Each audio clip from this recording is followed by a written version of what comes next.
Hey everybody, as you may or may not remember, before the holidays I promised I didn't know a whole lot about the net neutrality issue that comes under Title II of the Telecommunications Act. So over the holidays I did some research into it, and I think it's time to put it out there because I think it's pretty important. Let me start by saying that I think the FCC is actually in the big corporations' pockets, and here's why.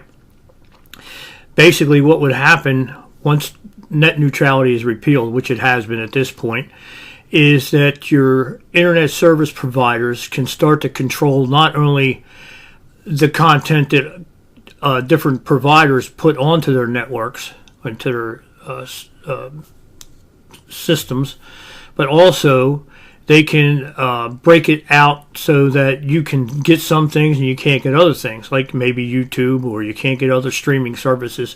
They have complete control. Now, in a perfect world where there's a lot of competition, that might not make a real difference because they would have to compete and supply everything.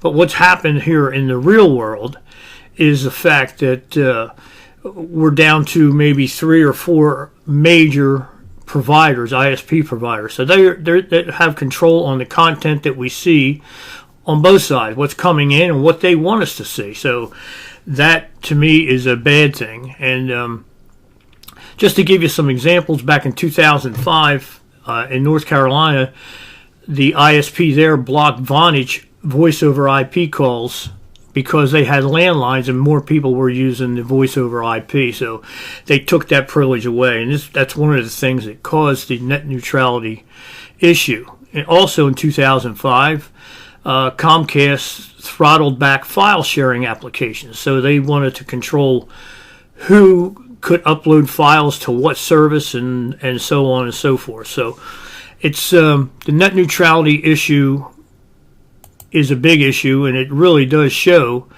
that the folks at the FCC, much like the FDA, are being controlled by the corporations and not the populace. So it's something we really need to look at. Again, in 2011, Metro PCS actually planned to block all streaming services and then control what you were able to stream because they wanted to use other things. Also, 2011, AT&T, T-Mobile, Verizon blocked Google Wallet.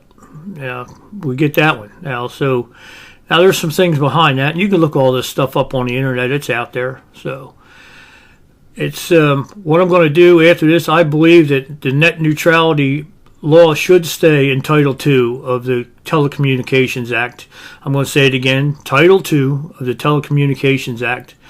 And I will follow up in the next post and put information out there for the senators here in our state and the representative. And we need to blast this message out that net neutrality law needs to be reinstituted in Title II of the Telecommunications Act to protect us all in what we see and what we're able to access.